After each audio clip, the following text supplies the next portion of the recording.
চায়ের আসল স্বাদ শুধু MDHT প্লাস থেকেই আসবে। মাথায় দেখো লবঙ্গ এলাচ দিয়ে ভরপুর MDH++ মশলা। MDH মঙ্গলকোটে শুভেন্দু অধিকারী বিজেপির পরিবর্তন যাত্রায় রাজ্যের বিরোধী দলনেতা বক্তব্য রাখছেন, সরাসরি নজর রাখবো। আমরা বলি না যে বিজেপি দেয়, কখনো বলি না যে মোদিজি দেয়, কখনো ধমকাই না যে তোমরা ভোট না দিলে, সভাতে না গেলে তোমাদের রেশন কেড়ে নেব, এই কথা কখনো বিজেপি বলে না। আপনারা জানেন কত বাড়ি দিয়েছে জানেন? মোদিজির সরকার প্রধানমন্ত্রী আবাস যোজনায় 30,000 কোটি টাকা দিয়েছে। 40 লক্ষ বাড়ি। বাড়ি পেয়েছেন কেউ? বাড়ি পেয়েছেন? বাড়ি পাননি, কোথায় গেল? 40 লক্ষ ইউনিট বাড়ি কার কাছে গেছে? এই প্রশ্ন আপনাদের করতে হবে। 72 লক্ষ শৌচালয় আপনারা পাননি। নলে জল, জল জীবন মিশন 27,000 কোটি টাকা দিয়েছে। নল আছে, জল নাই। নলের নলকূপ আছে, ঝাঁঝরি নাই। কোথাও জল পৌঁছায়নি। কোন গ্রামে নলে জল যাচ্ছে বলুন? কোন গ্রামে আসেনি। অন্যদিকে ভারত সরকার 54 লক্ষ অন্নদাতা কৃষককে প্রধানমন্ত্রী PM কিষাণ সম্মান নিধি দেয়। পাওয়ার কথা কত কৃষকের? 73 লক্ষ কৃষকের। 19 লক্ষ কৃষকের নাম দেয়নি। তার কারণ তারা বিজেপিকে ভোট দেয়, তারা হিন্দু, তারা আদিবাসী, তাই তাদের নাম ভারত সরকারের কাছে পাঠানো হয়নি। এই সরকার কি কি করেছে? কোন গ্রামে গেলে যুবক ছেলে পাবেন না। মঙ্গলকোটে পাবেন না, আউস গ্রামে পাবেন না, কেতু গ্রামে পাবেন না, লাভপুর, বোলপুর, কিন্নাহারে পাবেন না। আপনি কোথাও পাবেন না যুবকদেরকে গ্রামে। কেন? সবাই অন্য রাজ্যে চলে গেছে পরিযায়ী শ্রমিকের কাজ করতে। 1 কোটির কাছাকাছি পরিযায়ী শ্রমিক। তাই এই রাজ্যে এই সরকারের হাত থেকে মানুষ পরিত্রাণ চাইছে, পরিত্রাণ চাইছে। 2 কোটি 15 লক্ষ বেকার। আপনারা দেখেছেন 2013 সালে যুবশ্রীর কথা বলা হয়েছিল। 17 লক্ষ যুবক আবেদন করেছিল। 1 লক্ষ যুবককে 1500 করে টাকা দিয়ে 16 সালে এই কর্মসূচি ক্লোজ করে দিয়েছে এরা। আবার লাইন দিয়ে 85 লক্ষ যুবকের কাছ থেকে, যুবতীর কাছ থেকে ফর্ম জমা নিয়েছে। ভোটের আগে আজ থেকে টাকা ছাড়ছে, কিন্তু এই টাকা প্রথম আর শেষ। এরপরে আর টাকা আপনারা পাবেন না। তার কারণ হলো তৃণমূল কংগ্রেস সরকার এর আগেও 13 সালে একই প্রতারণা আমার যুবক বন্ধুদের সঙ্গে, যুবতী বোনেদের সঙ্গে করেছিল। বাংলায় 2 কোটি 15 লক্ষ বেকার। প্রত্যেক বছর SSC হতো, জেলায় জেলায় প্রাইমারি হতো, কর্ম বিনিয়োগ কেন্দ্র ছিল। আজকে পশ্চিমবঙ্গে চাকরি নেই। মমতা ব্যানার্জি যতদিন থাকবে কেউ চাকরি পাবেন না। লিখে রেখে দিয়ে যেতে পারেন, কোন শিক্ষিত লোকেদের চাকরি হবে না। তাই আমাদের নেতা অমিত শাহজি ঘোষণা করেছেন রায়দিঘির পরিবর্তন যাত্রার সভা থেকে। কি বলেছেন? বলেছেন সরকারি কর্মচারী, শিক্ষক, পুলিশের বন্ধু, অবসরপ্রাপ্ত আপনাদের এরিয়া দিয়ে তো আমরা দেবই। 45 দিনের মধ্যে 7ম পে কমিশন কার্যকর করব। আমাদের নেতা অমিত শাহজি গ্যারেন্টি থেকে অঙ্গীকার দিয়েছেন, যা বিজেপির অঙ্গীকার। কি বলেছেন? বলেছেন প্রত্যেক বছর SSC হবে। 6 মাসের মধ্যে এই রাজ্যে যত সরকারি কর্মচারী, শিক্ষক, শিক্ষাকর্মী, পুলিশ ভ্যাকেন্সি আছে, আমরা ঘুষ ছাড়া মেধার ভিত্তিতে যোগ্য ছেলে মেয়েদেরকে চাকরি দেব 6 মাসের মধ্যে। কে বলেছে? অমিত শাহজি বলেছে। মমতা ব্যানার্জির রাজত্বে হাজার হাজার লক্ষ লক্ষ ছেলে মেয়ের বয়স চলে গেছে, চাকরি তারা আর পাবে না। 40 পেরিয়ে গেছে সাধারণের, 48 পেরিয়ে গেছে, 43 পেরিয়ে গেছে OBC, 45 পেরিয়ে গেছে এসসি এবং এসটিদের সবার বয়স পেরিয়ে গেছে। তাই ভারতীয় জনতা পার্টির সরকার এলে আপনাদের বেকার যুবক যুবতীদের 5 বছর চাকরির আবেদন করার জন্য ছাড় দেওয়া হবে। আমি এর সঙ্গে আরেকটি যুক্ত করছি, ভারতীয় জনতা পার্টির সরকার আনুন চাকরিতে কোনো এক্সাম ফি আপনাদের দিতে হবে না। আমি দায়িত্ব নিয়ে আপনাদের কাছে বলে যেতে চাই। তাই ভারতীয় জনতা পার্টিকে আপনাদেরকে আনতে হবে। মায়েরা, বোনেরা, দিদিরা, নারী সুরক্ষার জন্য বিজেপিকে আনতে হবে। অভয়া থেকে, রামপুরহাটের আদিবাসী 6 বছরের বাচ্চা থেকে, কালীগঞ্জের তামান্না থেকে, দুর্গাপুর আইকিউ সিটির মেডিকেল কলেজের ছাত্রী থেকে এই রাজ্যে মমতা ব্যানার্জির রাজত্বে কোন মা, দিদি, বোন, কন্যা সুরক্ষিত নয়। তাই মায়েদের সুরক্ষা, দিদি, বোনের, কন্যা সুরক্ষার জন্য ভারতীয় জনতা পার্টিকে পশ্চিমবঙ্গে আনতে হবে। এই মুখ্যমন্ত্রী দুর্গাপুর আইকিউ সিটির পরে এয়ারপোর্টে দাঁড়িয়ে বলেছিলেন মহিলারা যেন রাত্রে না বেরোয়। রাত্রে না বেরোলে মা কালীর পুজো হয় রাত্রে। সংকল্প কখন হবে, আরতি কখন করবেন? রাত্রে মহিলাদের বেরোনো যাবে না। আমার কথা নয়, পশ্চিম বাংলার মুখ্যমন্ত্রীর কথা। সকলের সামনে কয়েক মাস আগে এই মুখ্যমন্ত্রী আরজি করের অভয়ার ঘটনার পরে বিহালাতে একটি কর্মসূচিতে বলেছিলেন ওর বাবা মা চাইলে আমি 10 লক্ষ টাকা দিতে পারি। আপনারা নিশ্চয়ই ভুলে যাননি, ওর বাবা মা ঘৃণার সঙ্গে প্রত্যাখ্যান করেছে। আপনারা নিশ্চয়ই ভুলে যাননি, আপনারা ভুলে যাননি কাটোয়া ধর্ষণ কাণ্ডের কথা, গ্যাং রেপের কথা।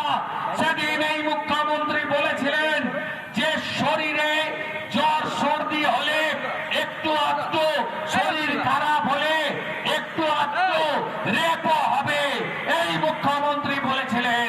আমি কথা দিচ্ছি, আনুন বিজেপিকে, ধর্ষকদের সকালে নেব, বিকালে খরচ করে দেব।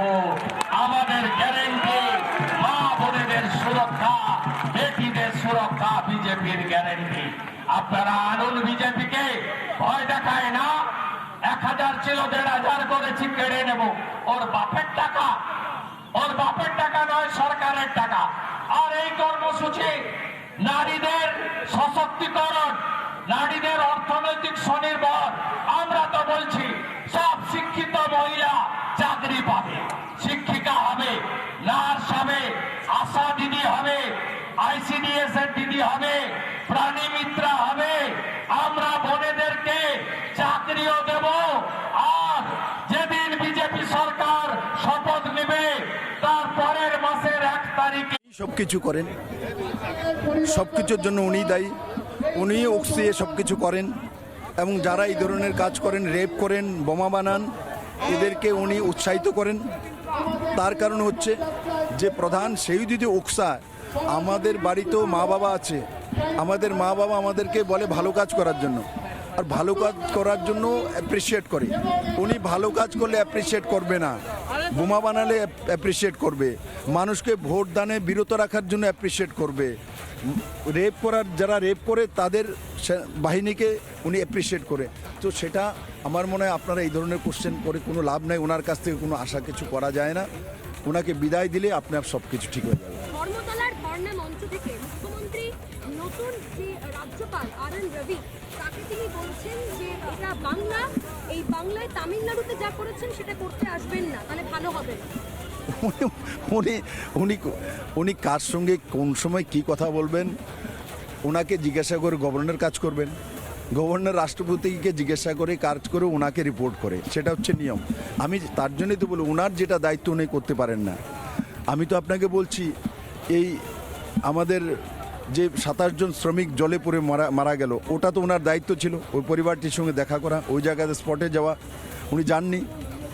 উনি এমন কোনো জায়গায় যাবেন না যেটা ওনার দায়িত্ব আছে, যেটা দায়িত্ব নেই ওটা নিয়ে উনি কাজ করেন। তার জন্য পশ্চিমবঙ্গের দুর্গতি হয়েছে।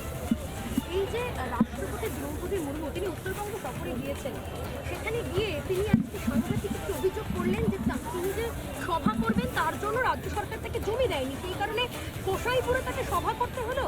রাজ্যে এসে উত্তরবঙ্গ সফরে এসে রাষ্ট্রপতিকেও এখানে মন্তব্য করতে হলো, রাজ্য সরকার জমি দিল না। দেখুন, উনি মহিলা রাষ্ট্রপতি, দেশের প্রথম মহিলা এসটি রাষ্ট্রপতি, গরিব ঘর থেকে উঠে এসছেন, বহু কষ্টে পড়াশোনা করে আজকে মহামহিম হয়েছেন। উনি একটা মহিলা মুখ্যমন্ত্রী, উনার দায়িত্বটা কি? রাষ্ট্রপতি তো দেশের হয়, রাষ্ট্রপতির ছবি সমস্ত সরকারি দপ্তরে লাগাতে হয়, এটা আমাদের প্রোটোকল, আমাদের পরম্পরা। তো আমি আপনাদেরকে আগেই বললাম, উনি না এই দেশের নিয়ম মানেন না কানুন মানেন। উনি কারণ উনি যার ভোটে ইলেকশনটা জিতেছিলেন, প্রেতাত্মার ভোটে, মৃত ব্যক্তির ভোটে, তো স্বাভাবিকভাবে ওনার দায়িত্ব প্রেতাত্মার প্রতি, মানুষের প্রতি কোনো দায়িত্ব নেই। তার জন্য উনি সেটাই করেন যেটা প্রেতাত্মা সঙ্গ করে, সেটাই উনি করেন। তো ওনার কাছ থেকে এর চাইতে বেশি কিছু আপনার পাওয়ার কোনো কিছুই নেই। ধর্মতলায় ধর্ণা মঞ্চে উনি ধর্ণা দিচ্ছেন এবং সেক্ষেত্রে বহু রাস্তা বন্ধ। সাধারণ মানুষ অভিযোগ করছেন যে ধর্ণার জন্য মুখ্যমন্ত্রীর বিভিন্ন রাস্তা ঘুরে ঘুরে মানুষকে হয়রানির শিকার হতে হচ্ছে। দেখুন, আমি বারবার আপনাকে বলছি, জায়গাটার নাম ধর্মতলা। সারা জীবন উনি অধর্ম করেছেন, এবার গিয়ে ধর্মতলায় বসেছেন। তো ফেয়ারওয়েলের সময় ওনার ধর্মের কথা মনে পড়েছে। তো ঈশ্বর ওনাকে সদ্বুদ্ধি দিক, কমসে কম এই বয়সটা ওনার শরীরটা, স্বাস্থ্যটা ভালো থাকুক, আমি সেটাই ঈশ্বরের কাছে কামনা করি। আর ওনার বিদায় নিশ্চিত, মানুষ ওনার ফেয়ারওয়েল নিয়ে বসে আছে। এই সময়ে ওনাকে যাওয়ার সময় ওনাকে কিছু আমি আর বলতে চাই না, কারণ কি যাওয়ার পালা ওনার, যাওয়ার সময়, বিদায় দেওয়ার সময় শত্রু পর্যন্ত কোনো কিছু বলে না। তার জন্য আমি ভারতের সংস্কারকে জানি, বিদায় দিচ্ছি, তো বিদায়ের সময় কোনো কিছু আর না বলা।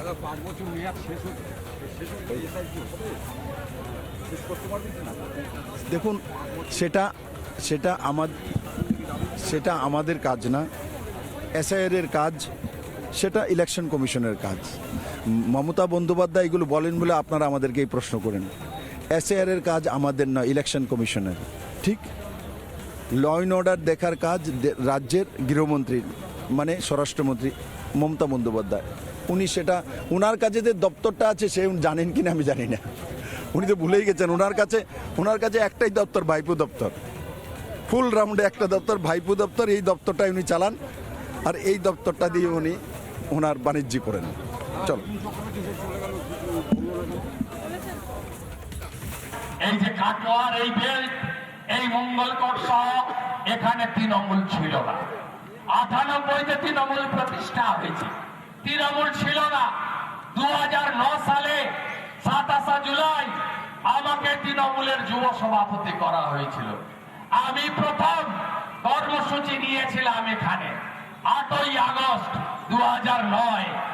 এই এলাকায় তখন সিপিএম এর রাজত্ব, তার সঙ্গে যেটুকু বিরোধী ছিল রবি চ্যাটার্জির নেতৃত্বে কংগ্রেসের ছিল। তৃণমূল নামক কোনো বস্তু ছিল না। আমি ক্ষমা চাইছি আপনাদের কাছে। আমরা চোরেদের তাড়িয়ে ডাকাতদের নিয়ে এসেছিলাম। একটাও বালি নদীর অস্তিত্ব নেই। বালি চোরেদের তাড়াবেন, হ্যাঁ কি না বলুন, হ্যাঁ কি না বলুন।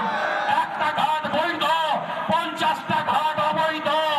কেষ্টমন্ডলরা, কাজল শেখেরা, অচলরা, মফিজুলরা টিনে করে টাকা কলকাতায় পাঠাচ্ছে। ভাগ হচ্ছে 75 আর 25-এ। 75 কলকাতায় আর 25 এখানে। একটা বিড়িকে নিভিয়ে নিভিয়ে যিনি খেতেন, তিনি এখন পিছনে তুলো লাগানো সিগারেট ছাড়া খান না। তিনি কে? তৃণমূলের নেতা। গ্যাটিস লাগানো ভাঙা সাইকেল যিনি চড়তেন, তিনি এখন এয়ার কন্ডিশন 4 চাকার গাড়ি চড়েন, হ্যাঁ কি না বলুন। গোটা গ্রামে সব কাঁচা বাড়ি, একটাই 3তলা বাড়ি, জাহাজ বাড়ি, গোলাপ ফুলের বাড়ি, প্রাসাদের মতো বাড়ি। সেটা কার? নয় তৃণমূলের পঞ্চায়েত প্রধান, নয় তৃণমূলের ব্লক প্রেসিডেন্ট, নয় পঞ্চায়েত সমিতির চেয়ারম্যান, নয় কেষ্টবাবুর কালেক্টর। পুলিশ বাবা পার করেগা, কতদিন রাখে আমরা দেখব। উত্তরপ্রদেশ বিহারে জঙ্গল রাজ খতম হয়েছে, মোদিজি বলে গেছেন এখানেও মহা জঙ্গল রাজ খতম করব।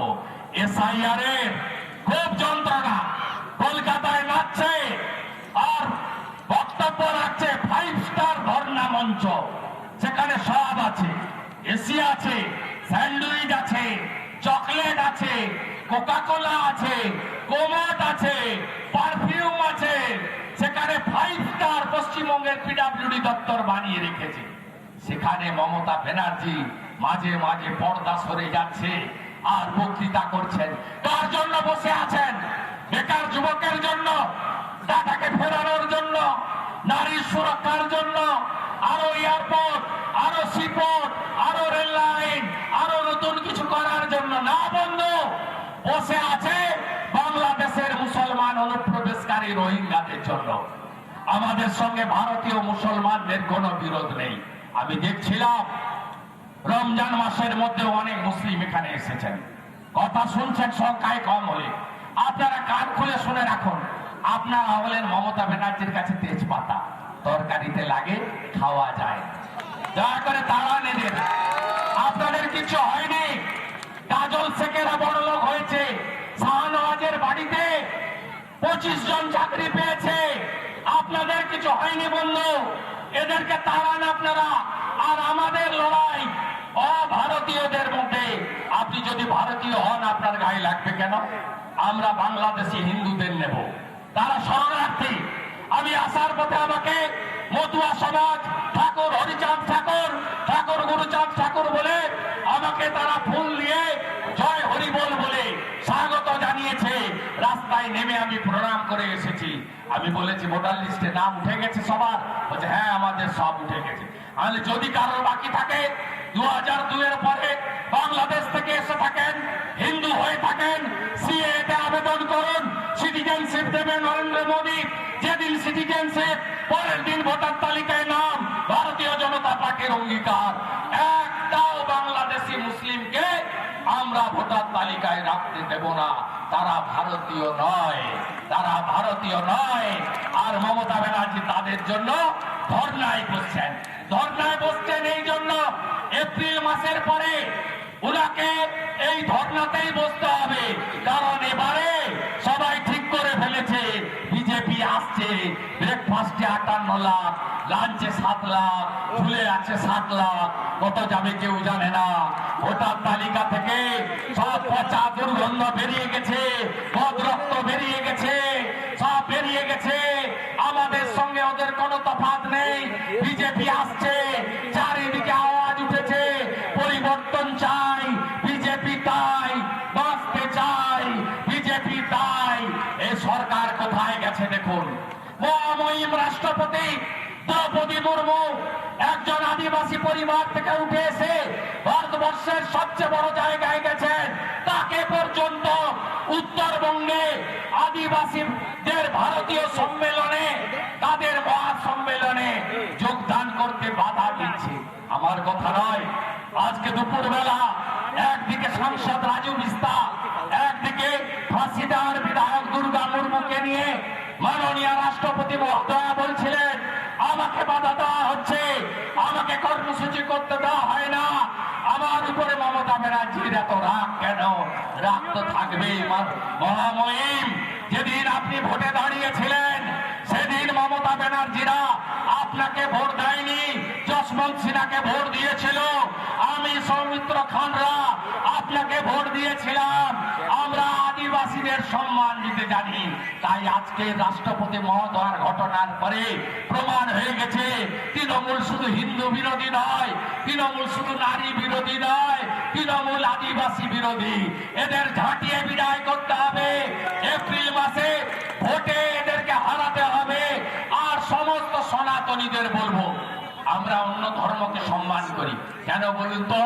ধুলিয়ান হবে, হরগোবিন্দ দাস, চন্দন দাসকে তাদের খুন করা হবে। কেন আমাদের তুলসী মঞ্চ মহেশতলায় তুলে ফেলে দেওয়া হবে? কেন শ্যামপুরে মা দুর্গার মূর্তি ভাঙা হবে? কেন কাকদ্বীপে কালী মাকে প্রিজন ভ্যানে তোলা হবে? আপনারা কি এখনো ঘুমাবেন? আমি দেখছিলাম লোকসভা ভোটে মঙ্গলকোটে মুসলমান বুথে 600 ভোট পড়লে 595 তৃণমূল কংগ্রেস পায়, আর হিন্দু বুথে 600 ভোট পড়লে আপনারা আমাদের 350 দেন, সিপিএম কে 50 দেন, তৃণমূলকে 200 দেন। কেন বন্ধু? আপনি পারেন না একজোট হতে? আপনি পারেন না একজোট হতে? আপনি পারেন না? ওরা যদি মুসলিম কার্ড খেলে, আপনি হিন্দু কার্ড খেলে, কেন হিন্দুদের এক করতে পারেন না? আমরা কেন পশ্চিমবঙ্গে থেকে আমরা তো অন্য ধর্মকে সম্মান করি, এত নবী দিবসের শোভাযাত্রা বেরোয়, কোথাও কেউ বাধা দেয় না, কোথাও দাঁড়িয়ে বরঞ্চ সবাই তাকে নমস্কার করে মিছিলকে, এটা আমাদের কালচার। আর রামনবমীর মিছিল বেরোলে এত পাথর পড়ে কেন?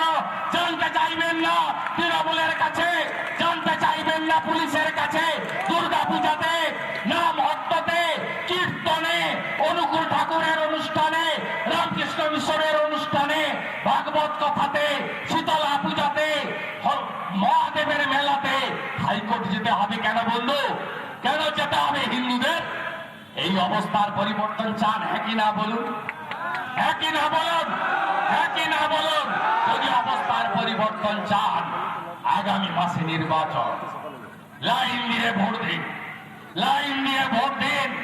চাকরি হবে, মহিলারা 3000 টাকা পাবেন, বার্ধক্য বিধবা ভাতা, দিব্যাঙ্গ ভাতা, লোক প্রশাসন শিল্পী ভাতা, তফসিলি ভাতা, আদিবাসী ভাতাও বৃদ্ধি হবে, শিল্প আসবে, শিক্ষার বেহাল অবস্থা ফেরাবো, স্বাস্থ্য কেন্দ্রে আপনাদের প্রাইভেটে যেতে হবে না, আয়ুষ্মানের কার্ড, বিশ্বকর্মা যোজনা, মহিলাদের নারী সুরক্ষা, মাথা উঁচু করে থাকবেন, অন্নদাতা ভগবান কৃষক, ধানের দাম পাবেন, আলুর দাম পাবেন, সারের কালোবাজারি বন্ধ হবে।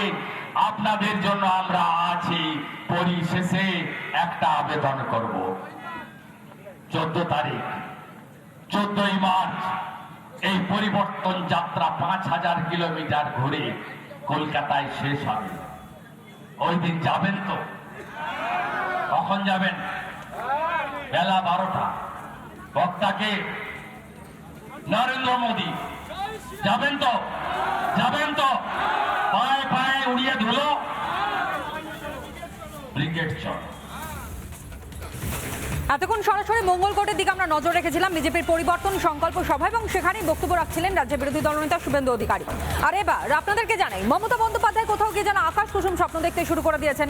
তিনি দিল্লি যাওয়ার কথা বলছেন, এমনকি সব থেকে বড় কথা, নিজের রাজ্যের পরিস্থিতি কি রয়েছে তার দিকে নজর নেই এই রাজ্যের মুখ্যমন্ত্রী মমতা বন্দ্যোপাধ্যায়ের। কিন্তু তিনি যে মন্তব্য করছেন একটার পর একটা, তাতে লোক হাসছে রীতিমতো। বাংলায় টলমল পরিস্থিতি, দিল্লি সরকার ফেরাতে চান মমতা, টিম টিম করে জ্বলছে তার এত তেল, এত কিসের অহংকার? বেশি কিছু করলে দিল্লির সরকার ফেলে দেব। ধর্মতলা ধর্ণামঞ্চ থেকে রীতিমতন গিমিক রাজনীতি এই রাজ্যের মুখ্যমন্ত্রী মমতা বন্দ্যোপাধ্যায়। নিজের রাজ্যের কি পরিস্থিতি রয়েছে, আগামী একটা মাস বাদে তার কি হবে, আদৌ মুখ্যমন্ত্রীর ওই পত্রে থাকবে কিনা তা নিয়ে সংশয় রয়েছে। অথচ তারই মধ্যে রীতিমতন হুঙ্কার দিতে শোনা যাচ্ছে, গিমিক রাজনীতি করতে শোনা যাচ্ছে এই রাজ্যের মুখ্যমন্ত্রী মমতা বন্দ্যোপাধ্যায়কে। শোনাই আপনাদের মমতা বন্দ্যোপাধ্যায় কি বলেছেন। যারা দিল্লিতে এখন বসে আছে এরা তো মোহাম্মদ বিন তুগলকের জ্যাঠার জ্যাঠামশাই। এবারেও তো টিম টিম করে জ্বলছে, তার এত তেল, তেলের দাম বেড়ে যাচ্ছে, ওদের তেল বেড়ে যাচ্ছে, এত কিসের অহংকার? আবার বলি, বিজেপি সাবধান, ভোট কেটে বাংলাকে করা যাবে না বিভাজন। বাংলার লড়াই করছে, করবে, করতে জানে। আর বেশি কিছু করলে তোমার দিল্লি সরকার ফেলে দেবো, যাও। যেন ছেলে খেলা হচ্ছে মমতা বন্দ্যোপাধ্যায়। তিনি বলছেন দিল্লি সরকার ফেলে দেবো, যাও। একটা আঞ্চলিক রাজ্য এবং আঞ্চলিক রাজ্যের তিনি প্রধান, কিন্তু তারপরেও তিনি বলছেন বিজেপির মতো একটি শক্তিশালী দল তা ফেলে দেবে, কেন্দ্রের সরকার ফেলে দেবে। এবং তার থেকেও বড় বিষয়, যে বক্তব্যগুলো তিনি রাখছেন তার প্রেক্ষিতে দাঁড়িয়ে একটা বিষয় স্পষ্ট, যে রাজ্যের বর্তমান যা পরিস্থিতি রয়েছে, রাজ্যের মানুষ যেখানে পরিবর্তনের ডাক দিচ্ছেন, সেখানে মমতা বন্দ্যোপাধ্যায় দিল্লি পরিবর্তনের ডাক দিচ্ছেন। বেশি কিছু করলে দিল্লির সরকার ফেলে দেবো। ধর্মতলার ধর্ণামঞ্চ থেকে রীতিমতন গিমিক রাজনীতি মমতা বন্দ্যোপাধ্যায়। বাংলার টলমল পরিস্থিতি, দিল্লি সরকার ফেলতে চান, এই অবস্থায় মমতা বন্দ্যোপাধ্যায় টিম টিম করে জ্বলছে। তার এত তেল, এত কিসের অহংকার? মমতা বন্দ্যোপাধ্যায় তিনি প্রশ্ন তুলছেন, বেশি কিছু করলে দিল্লির সরকার ফেলে দেবো বলে রীতিমতন আজ মমতা বন্দ্যোপাধ্যায় তিনি একরকম ভাবে গিমিক রাজনীতি করে বসলেন। যে ধর্ণা মঞ্চের ছবিও আপনারা দেখতে পাচ্ছেন, এই ধর্ণা মঞ্চে মমতা বন্দ্যোপাধ্যায় গতকাল থেকে বসে রয়েছেন এবং এখান থেকেই লাগাতার একটার পর একটা মন্তব্য করছেন। আর এবার সরাসরি আকাশ কুসুম স্বপ্ন দেখতে শুরু করে দিয়েছেন। কোথাও গিয়ে তিনি মনে করছেন যে তিনি একবার বললে পরে দিল্লির সরকারটা পড়ে যাবে। মমতা বন্দ্যোপাধ্যায় এটা হয়তো ভুলে গিয়েছেন গোটা দেশের মধ্যে কেন্দ্রে রয়েছে বিজেপি বা এনডিএ সরকার, সুতরাং যদি কেউ চায় তাহলে এইরকম ভাবে সরকার ফেলে দেওয়া সম্ভব হয় না। তার জন্য মানুষের মতের দরকার, তার জন্য একটা ভোটের দরকার। কি বলেছেন মমতা বন্দ্যোপাধ্যায় আরো একবার আপনাদের সামনে রাখি, শুনুন। যারা দিল্লিতে এখন বসে আছে এরা তো মোহাম্মদ বিন তুগলকের জ্যাঠার জ্যাঠামশাই, এবারেও তো টিম টিম করে জ্বলছে। তার এত তেলের দাম বেড়ে যাচ্ছে, ওদের তেল বেড়ে যাচ্ছে। এত কিসের অহংকার? আবার বলি বিজেপি সাবধান, ভোট কেটে বাংলাকে করা যাবে না বিভাজন।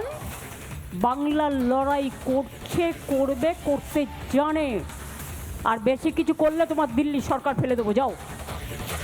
আকাশ কুসুম স্বপ্ন দেখতে শুরু করে দিয়েছেন এই রাজ্যের মুখ্যমন্ত্রী মমতা বন্দ্যোপাধ্যায়। একেবারে শিওরে রয়েছে বিধানসভা নির্বাচন। এবারে বিধানসভা নির্বাচনে কি হতে চলেছে হয়তো সেই আশঙ্কা থেকেই মমতা বন্দ্যোপাধ্যায় যে কোনো কিছু বলে ফেলছেন। ধর্ণা মঞ্চে তিনি ধর্ণায় রয়েছেন, কিন্তু সেখান থেকে তিনি স্বপ্ন দেখছেন রীতিমতন দিল্লির সরকার ফেলে দেবার। অন্যদিকে গোটা রাজ্যের মানুষও তারা ইতিমধ্যেই বার্তা দিতে শুরু করে দিয়েছেন। যেভাবে তোলাবাজি দীর্ঘদিন ধরে তারা সম্মুখীন হয়েছেন, যেভাবে রাজ্যের মানুষও তারা বঞ্চিত হয়েছেন, তার প্রেক্ষিতে পরিবর্তন তো দরকার। আর সেই পরিবর্তনের কথা ভেবেই কি মমতা বন্দ্যোপাধ্যায় যেন আকাশ কুসুম ভাবছেন। এই মুহূর্তে আমরা টেলিফোন লাইনে যোগাযোগ করতে পেরেছি রাজ্য বিজেপির সহসভাপতি জগন্নাথ চট্টোপাধ্যায়ের সঙ্গে। জগন্নাথবাবু, মমতা বন্দ্যোপাধ্যায় রীতিমতন আকাশ কুসুম স্বপ্ন দেখছেন। রাজ্যে যে সামনে নির্বাচন রয়েছে তাতে তৃণমূলের সরকার কোথায় থাকবে বা তৃণমূল কংগ্রেসের আলটিমেটলি ভোটের পর তাদের কি অবস্থা হবে সেটা না ভেবে তিনি ভাবছেন দিল্লির সরকার ফেলে দেবার। দেখুন, স্বপ্ন যে কেউ দেখতে পারে। দিবা স্বপ্ন দেখা, ধর্নায় বসে স্বপ্ন দেখা, এগুলো সব স্বপ্নের প্রকারভেদ আছে। এই ধরনের স্বপ্নগুলি আরো রঙিন হয়, কিন্তু বাস্তবে তার কোনো ঠিকানা থাকে না। তো যে স্বপ্ন দেখা, যে স্বপ্নের কোনো ঠিকানা নেই, সেই স্বপ্নের নিয়ে অতিশয়োক্তি করার কোনো মানে হয় না। সরকার ফেলে দেওয়ার বদলে সরকার চলে যাবে। তৃণমূল কংগ্রেস রাজনৈতিকভাবে অতীত হয়ে যাবে আগামী 60 দিনের মধ্যে। এবং অপেক্ষা করুন, সনাতনী বাঙালি ও রাষ্ট্রবাদী মুসলমানেরা একযোগে ঠিক করেছে যে এই দুরাচারী সরকারকে তারা এবার বিদায় দেবে। বহুদিন পর পশ্চিমবঙ্গের মাটিতে একটি রাষ্ট্রবাদী সরকার আসছে এবং বিজেপির সরকার প্রতিষ্ঠা পাবে। বেশ বেশ, ধন্যবাদ জানাই আপনাকে। অর্জুন সিং বিজেপি নেতা, তিনি আমাদের সঙ্গে রয়েছেন। আপনার প্রতিক্রিয়া নেব অর্জুন বাবু। হ্যাঁ বলুন। মমতা বন্দ্যোপাধ্যায় তিনি দিল্লির সরকার ফেলে দেবার কথা বলছেন, কিভাবে দেখছেন বিষয়টিকে? মমতা ব্যানার্জি হাল হয়ে গেছে ইরানের। ইরান রোজ বলেছে আমি আমেরিকাকে মেরে দেবো, অমুককে মেরে দেবো, আমাকে কেউ না মারলে ট্রাম্পকে মেরে দেবো। তো ওই অবস্থা আছে মমতা ব্যানার্জি, হতাশায় ভুগছেন। হতাশায় ভুগতে গেলে এইসব বলে বেড়াচ্ছে।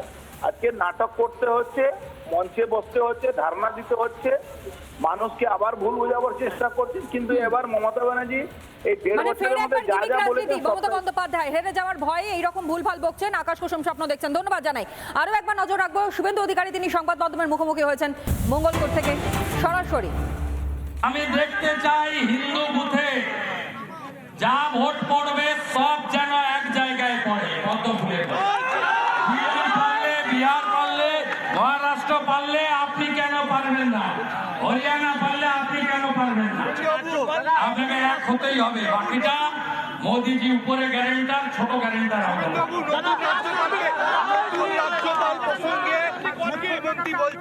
ভয় বলছে আমি শুনেছি, কাজ করতো এবং আমি বলেছি উনি হাতে হাতে খড়ি দিতে পারবেন না। যে আসছে তাকে হাতে খড়ি দিতে পারবেন না।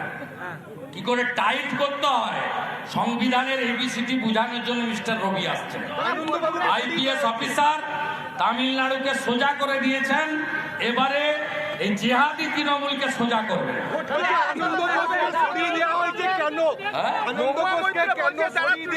তিনি জানেন মূলত থ্রেট করা হয়েছে আগের রাজ্যপালকে। ওনার কথা কোনো ঠিকঠাক নেই। উনার চিকিৎসার প্রয়োজন, উনার চিকিৎসার প্রয়োজন। উনি বিশ্রাম নিন, উনি জানেন এবারে উনি জিততে পারবেন। যারা তৃণমূলের সঙ্গে নেই তারা নাকি বাঙালি নয়। মহুয়া মৈত্র বলছে যারা তৃণমূলের সঙ্গে নেই তারা নাকি বাঙালি নয়। ওর কথা সার্টিফিকেট নেওয়ার কারো দরকার নেই।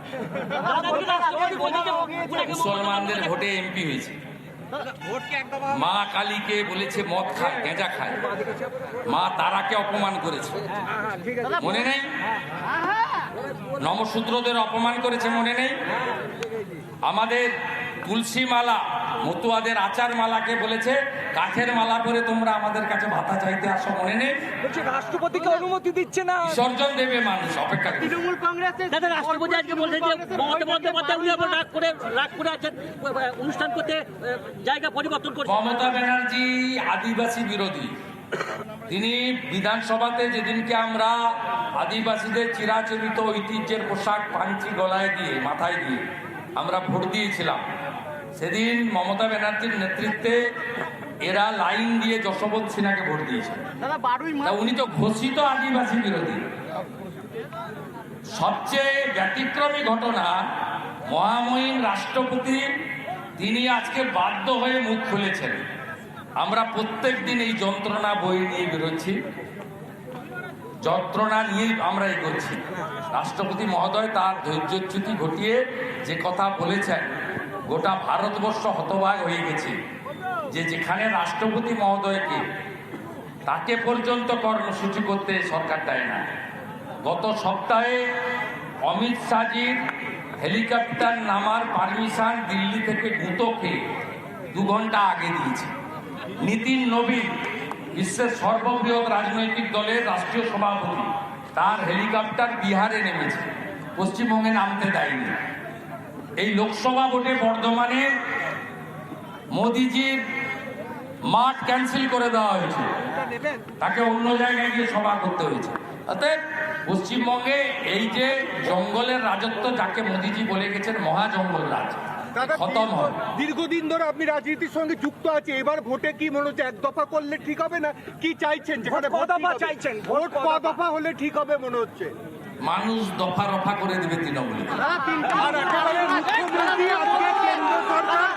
ভোটাররা তৃণমূলের দফা রফা করে দেবে। মুখ্যমন্ত্রী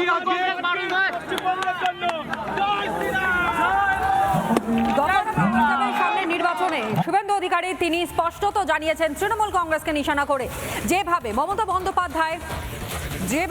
বন্দ্যোপাধ্যায় একটার পর একটা মন্তব্য করছেন এবং রাজ্য সরকারের যা আচরণ, তার প্রেক্ষিতে দাঁড়িয়ে শুভেন্দু অধিকারী বক্তব্য শোনাচ্ছিলেন। আর অন্যদিকে পরিবর্তন সভায় এই মুহূর্তে রেলমন্ত্রী শ্রীরামপুরে অশ্বিনী বৈষ্ণব, যেই ছবিটা আপনাদের সামনে আমরা রেখেছি শ্রীরামপুরে, সেখানে অশ্বিনী বৈষ্ণব তিনি পৌঁছে গিয়েছেন পরিবর্তন সংকল্প সভার মঞ্চে। রেলমন্ত্রী, কেন্দ্রীয় রেলমন্ত্রী অশ্বিনী বৈষ্ণব কিছুক্ষণ আগেই মঙ্গলকোটে আপনাদেরকে দেখাচ্ছিলাম, শুভেন্দু অধিকারী তিনি উপস্থিত ছিলেন এবং প্রত্যেকটা মুহূর্তে ছাত্রছাত্রী তৃণমূল কংগ্রেসকে নিশানা করেছেন রাজ্যের বিরোধী দলনেতা শুভেন্দু অধিকারী। আর অন্যদিকে শ্রীরামপুরে সেখানে রেলমন্ত্রী অশ্বিনী বৈষ্ণব এবং একই সঙ্গে রাহুল সিনহা তিনি উপস্থিত রয়েছেন এবং উপস্থিত রয়েছেন ব্লক যারা সভাপতিরা রয়েছেন, মণ্ডল সভাপতিরা রয়েছেন, স্থানীয় বিজেপি নেতৃত্ব তারা উপস্থিত রয়েছেন। এই মুহূর্তে সরাসরি সেই ছবি, শ্রীরামপুরের ছবি আপনাদের সামনে।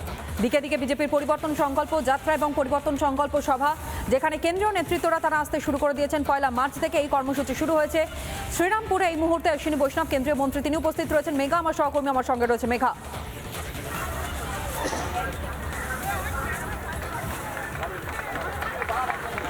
একেবারেই দেখো এই মুহূর্তে সেই ছবি দেখতে পাচ্ছ, রেলমন্ত্রী অশ্বিনী বৈষ্ণব তিনি এই মুহূর্তে মঞ্চে উঠেছেন এবং রিপাবলিক বাংলায় তিনি সরাসরি বললেন পরিবর্তন হবে। যখন রিপাবলিক বাংলার তরফ থেকে আমি সরাসরি প্রশ্ন করলাম, স্যার আগামী দিনে বাংলার যে পরিস্থিতি তাকে কি পরিবর্তন আসবে এবং নারীদের যে সুরক্ষা নিয়ে প্রশ্ন উঠছে বারংবার, তিনি জানালেন যে বাংলায় পরিবর্তন হবে।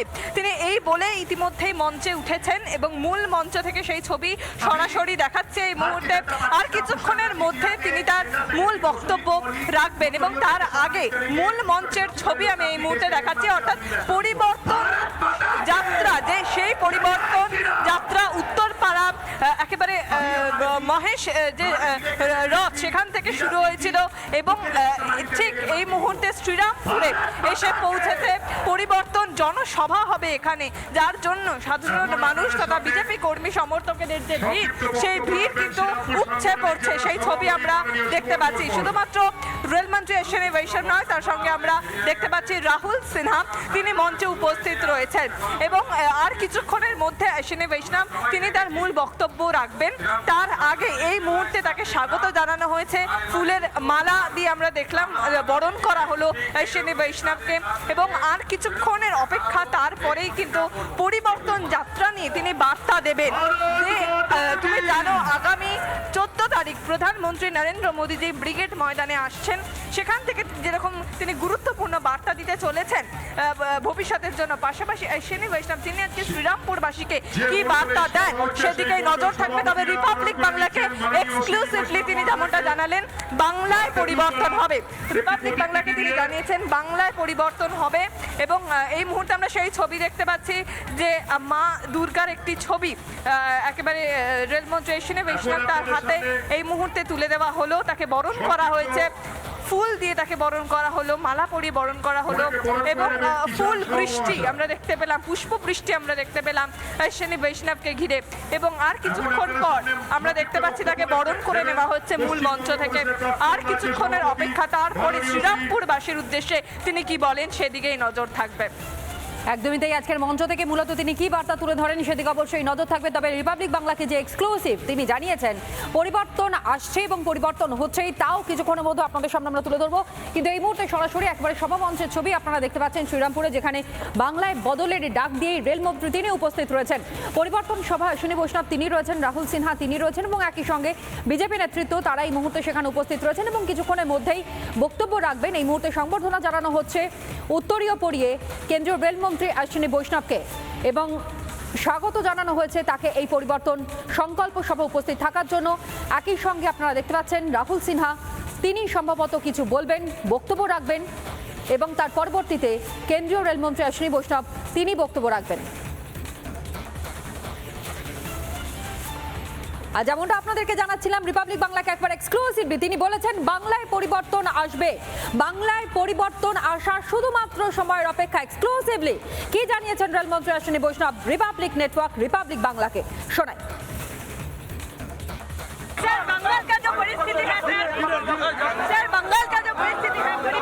बंगाल परिवर्तन चाहता है। सर बंगाल का जो परिस्थिति है सर बंगाल का जो परिस्थिति है बंगाल परिवर्तन चाहता है। এই কারণেই হয়তো পরিবর্তনের দরকার রয়েছে। শুভেন্দু অধিকারী রাজ্যের বিরোধী দলনেতা তিনি সভা করবেন, কিন্তু সেই সভার জন্য অনুমতি দেওয়া হলো না। যদিও এটা নতুন কোনো ঘটনা নয়, এর আগেও বিভিন্ন সময় রাজ্যের বিরোধী শক্তি যখনই এইরকম সভা বা পথ মিছিলের কথা বলেছে, ঠিক সেই মুহূর্তে বাধা হয়ে দাঁড়িয়েছে রাজ্যের রাজ্য প্রশাসন। আর এবার কোচবিহারে সেখানে শুভেন্দু সভায় অনুমতি পাওয়া গেল না, অনুমতি দিল না পুলিশ। হলদিবাড়িতে সেখানে 9 মার্চ শুভেন্দু সভা এবং সভার অনুমতি দেয়নি পুলিশ, অভিযোগ করা হচ্ছে বিজেপির পক্ষ থেকে। যদিও পূর্ববর্তী সময় আমরা দেখেছি যে এই সভার অনুমতি না পেয়ে বা মিছিলের অনুমতি না পেয়ে বারংবার আদালতে দ্বারস্থ হতে হয়েছে বিজেপিকে এবং তার পরবর্তীতে শর্ত সাপেক্ষে অনুমতিও দেওয়া হয়। আর এবারও কি তাহলে তাই হতে চলেছে? কোচবিহারে যেখানে শুভেন্দু সভার অনুমতি পাওয়া গেল না, পুলিশ এই অনুমতি দিল না। হলদিবাড়িতে 9 মার্চ শুভেন্দু অধিকারী সভা করার কথা এবং সেই সভার অনুমতি চাওয়া হয়েছিল পুলিশের কাছে, প্রশাসনের কাছে, কিন্তু সেই অনুমতি পাওয়া যায়নি। সভার অনুমতি দেয়নি পুলিশ, এমনটাই অভিযোগ করা হচ্ছে বিজেপির পক্ষ থেকে। আরও বাড়তি কিছুটা সমস্যা হয়তো হয় শুভেন্দু অধিকারী বা রাজ্যের বিরোধী দলনেতা তিনি যখন পথে নামবেন বলেন বা প্রতিবাদ করবেন বলেন, তখনই গিয়ে কোথাও ভয় পায় রাজ্যের পুলিশ প্রশাসন, যে কারণের জন্য অনুমতি পাওয়া যায় না। অন্ততপক্ষে বিজেপির কর্মী সমর্থকরা তেমনটাই বলছেন, শোনাই। শুনেন, পুলিশের কাজেই হচ্ছে যে বিজেপির কোনো প্রোগ্রামের জন্য পারমিশন দেওয়া না হয় এইটা চেষ্টা করবে। পুলিশের কাজেই হচ্ছে তৃণমূলের দালালি করবে, পুলিশের কাজেই হচ্ছে চটি চাটবে। তো এটা পুলিশের কাজ করছে। আমরা আমাদের প্রোগ্রাম আমরা করার সিদ্ধান্ত নিয়েছি, আমরা প্রোগ্রাম করব। পুলিশের হিম্মত থাকলে প্রোগ্রামটাকে আটক করে দেয়। যেখানে যাবো, কিন্তু আমাদের প্রোগ্রাম হবে এবং বিরোধী দলনেতার এখানে জনসভা হবে এবং সেখানে পুরোপুরি জনজোয়ার হবে। আর এই খবরের পাশাপাশি আপনাদেরকে জানাই এই মুহূর্তের অন্যতম বড় ব্রেকিং আসছে যে বেলডাঙ্গায় আপনারা জানেন হিংসার ঘটনা এনআইএ তদন্ত করছিল এবং বারংবার ন্যাশনাল ইনভেস্টিগেশন এজেন্সির আধিকারিকরা তারা বলছিলেন রাজ্য কোনোভাবে সহযোগিতা করছেন এবং সর্বোপরি পুলিশ আধিকারিকরা কোনো সহযোগিতা করছিলেন না।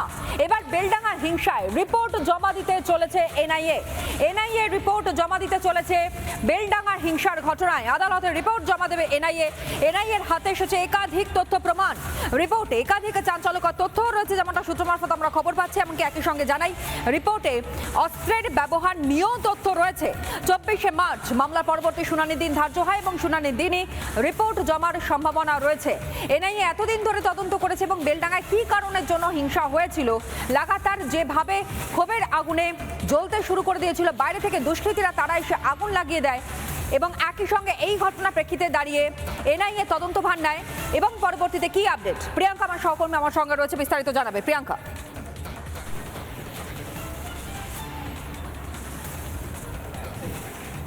একেবারে দেখো তনয়, ইতিমধ্যে যা উঠে আসছে এনআইএর তরফ থেকে বেলডাঙ্গা যে মামলা, সেই মামলায় রিপোর্ট জমা দেওয়ার একটি সম্ভাবনা উঠে আসছে। সূত্র মারফত যা খবর, বেশ কিছু চাঞ্চল্যকর তথ্য এনআইএর হাতে ইতিমধ্যেই এসে পৌঁছেছে এবং সেই সংক্রান্ত রিপোর্ট তারা কলকাতা হাইকোর্টে জমা দিতে চলেছেন। মামলার আগামী শুনানি রয়েছে আগামী 24শে মার্চ, সেদিন এই মামলার রিপোর্ট জমা দেওয়ার সম্ভাবনা রয়েছে। ইতিমধ্যে বেশ কয়েকজনকে হেফাজতে নিয়েছে এনআইএ এবং তাদের থেকে বেশ কিছু গুরুত্বপূর্ণ তথ্য ইতিমধ্যে এনআইএর কাছে এসে পৌঁছেছে। সেই সংক্রান্ত তথ্য উল্লেখ থাকতে পারে এবং এই রিপোর্টের মধ্যে এমনটাই সূত্র মারফত খবর। অন্যদিকে আরও খবর যা পাওয়া যাচ্ছে, ইতিমধ্যে যে রিপোর্ট কলকাতা হাইকোর্টে জমা দেওয়া হবে তাতে অস্ত্র সংক্রান্ত বেশ কিছু বিষয় উল্লেখ থাকতে পারে। ঘটনার দিন সেই অস্ত্র ব্যবহার সংক্রান্ত বেশ কিছু বিষয়ের কথা উল্লেখ থাকতে পারে, এমনটাই সূত্রের খবর। তবে ফাইনালি এনআইএর তরফ থেকে 24শে মার্চ হাইকোর্টে এই মামলার শুনানির দিন কি রিপোর্ট জমা পড়ে সেদিকে অবশ্যই নজর রাখতে হবে।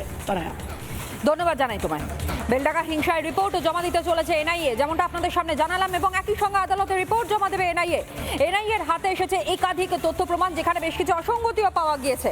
রিপোর্টে একাধিক চাঞ্চল্যকর তথ্য পাওয়া যায়, এমনকি রিপোর্টে অস্ত্রের ব্যবহার নিয়েও তথ্য। 24শে মার্চ মামলার পরবর্তী শুনানির দিন ধার্য হয় এবং ওই দিনই রিপোর্ট জমার সম্ভাবনাও রয়েছে।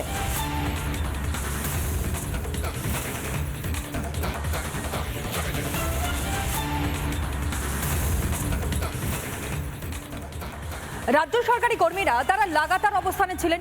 ডিএর ধর্ণামঞ্চের ছবিটাও আপনাদের সামনে আমরা রেখেছি, সংগ্রামী যৌথ মঞ্চে কিভাবে লাগাতার প্রতিবাদ হয়েছে, এমনকি গোটা বিষয়টা যায় সুপ্রিম কোর্ট পর্যন্ত। সুপ্রিম নির্দেশের পরও কেন রাজ্য সরকার কোনো পদক্ষেপ নিচ্ছে না, উপরন্তু আরো সময় যাওয়া হচ্ছে রাজ্য সরকারের পক্ষ থেকে।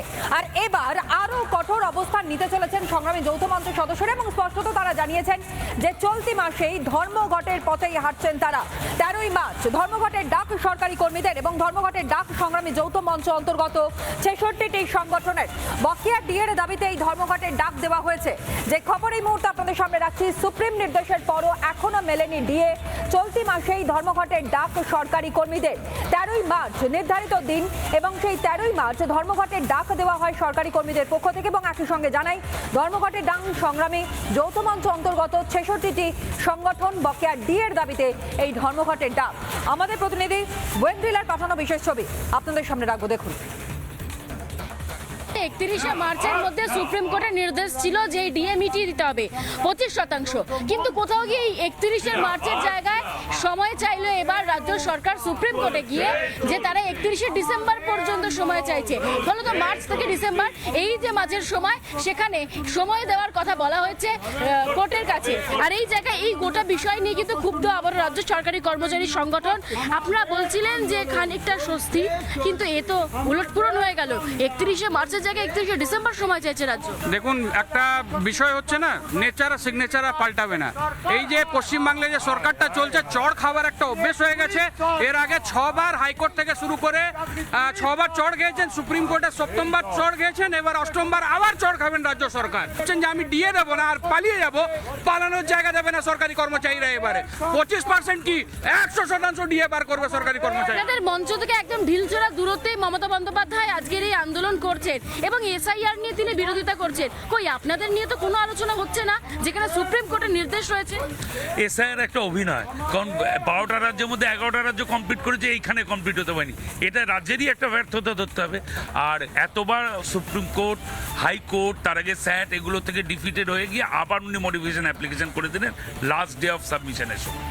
একটা বিষয় এখানে উঠে এসছে, যেটা আদালতে রাজ্যের তরফ থেকে বলা হচ্ছে যে তাদের অর্থনৈতিক এবং প্রশাসনিক বেশ কয়েকটা জটিলতার কারণে তারা সময় চাইছে। যদি রাজ্য সরকার এই ডিএ থেকে বঞ্চিত করে, সংগ্রামী যৌথ মঞ্চ যত দূর যাওয়ার যা করার আমরা যাবো তার। সরকারি কর্মচারীরা আবারও হুঁশিয়ারি দিচ্ছেন তাদের এই ডিএ আন্দোলনের মঞ্চ থেকে যে আগামী 13 তারিখ তারা আবারও কর্মবিরতি নয়, এবার ধর্মঘটে নামছেন। ফলত এই মুহূর্তে আরও কোন দিকে গড়ায় এই ডিএ মামলা নিয়ে পরিস্থিতি, নজর থাকবে আমাদের সেদিকে। আর আন্দোলনকারীরা বলছেন তারা আরও আন্দোলনের ঝাঁজ বাড়াবেন এবং তারা বুঝিয়ে দেবেন সরকারি কর্মচারীরা কিন্তু দমার নয়। ভিডিও জার্নালিস্ট দীপঙ্করের সঙ্গে ইন্দ্রিলা ঘোষ, রিপাবলিক বাংলা, কলকাতা। প্রথম কিস্তিতে 25% ডিএ মিটিয়ে দিতে হবে, এমনটাই ছিল সুপ্রিম নির্দেশ। কিন্তু সেই নির্দেশ অমান্য করে রীতিমতো রাজ্য সরকারের পক্ষ থেকে আরও সময় চাওয়া হচ্ছে, যেই কারণের জন্য এবার ধর্মঘটের পথে রাজ্য সরকারি কর্মচারীরা তারা নামছেন। কিন্তু পরিবর্তন কিসের জন্য দরকার তা ইতিমধ্যেই কিন্তু স্পষ্ট করেছেন কেন্দ্রীয় স্বরাষ্ট্রমন্ত্রী অমিত শাহ পে কমিশন নিয়ে। তিনি মাত্র কয়েকদিনের ব্যবধানে কি বলে গিয়েছিলেন এই রাজ্যে দাঁড়িয়ে শোনাই। सभी कर्मचारियों ने ममता दीदी की 15 साल तक बहुत मदद की, मगर जिन्होंने 15 साल तक मदद की वो सरकारी कर्मचारियों के साथ ममता दीदी ने क्या करा। देश भर की सरकारों के सरकारी कर्मचारियों को 7वां वेतन आयोग मिल चुका है। सिर्फ बंगाल के कर्मचारियों को ही 6ठा वेतन आयोग का तनख्वाह मिलता है। अब तो 8वां वेतन आयोग बनने आया। ममता दीदी ने सरकारी अधिकारियों को 7वां वेतन आयोग नहीं दिया है। मैं आज कहकर जाता हूं, सभी लोग भाजपा सरकार बना दो, 45 दिन में ही हम 7वां वेतन आयोग की तनख्वाह देने का काम करेंगे।